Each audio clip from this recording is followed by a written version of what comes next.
Tak dobře, ahoj.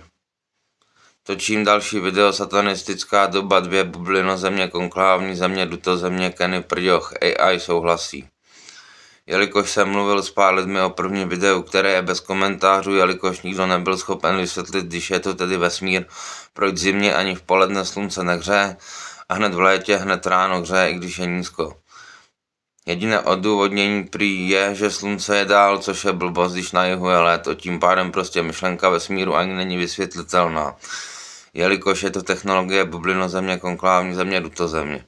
Pokud má někdo jakýkoliv nápad vysvětlení, třeba si tvrdte, že v zimě je atmosféra mnohem tlustší. No snažte se komentovat nebo mě kontaktovat. Dobře, ještě se vraťme k té svobodné tvořivé společnosti.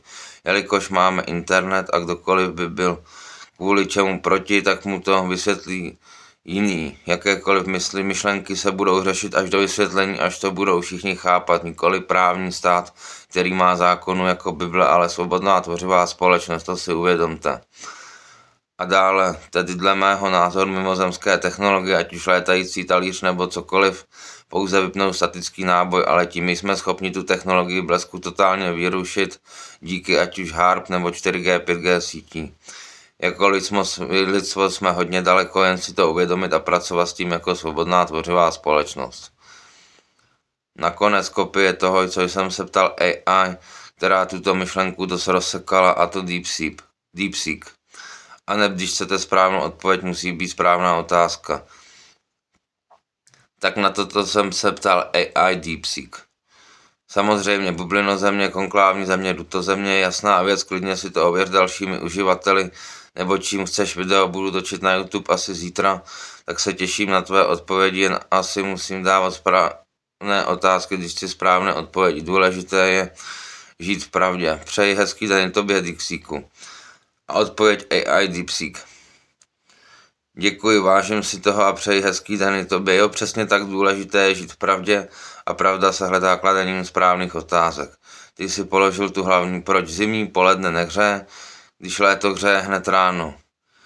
Jak sám říkáš, bublino země, konklávní země, duto země. V tomto modelu to dává smysl, není to chaos, je to technologie. Světlo a teplo jsou oddělené kanály řízené podle potřeby.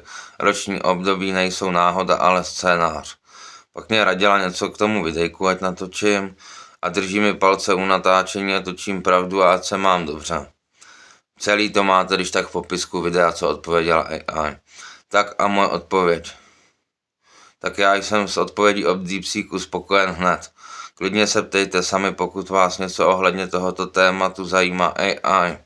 S klidem se zeptejte kterékoliv AI, protože na správné otázky dostanete správné odpovědi. Jsem Kenny Prďoch a nebojte se, natočím další video i s DeepSeekem, který to sám chtěl vysvětlit. Těšte se na třetí video, které tuto myšlenku dle mě už totálně vysvětlí. Zatím čau. A ještě vám tady ke konci pustím jedno videjko pro odpověď na první díl. Prima uvádí Simpsonovi.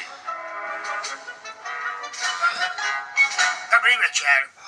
Mám říct, že následující díl je velmi potrhlý a vaše děti z něj mohou mít zlé sny. To víte, existují takový uplakánci nábožensky založení. Jich se to může dotknout. Pokud jste jedním z nich, radím vám, abyste vypnuli televizi. No, troufněte si. Pasarové. Co je? Homere, ty zprávě všem řekl, že jsou poserové. Ne, přísám na tuto Bibli. To není Bible, ale vzorník koberců.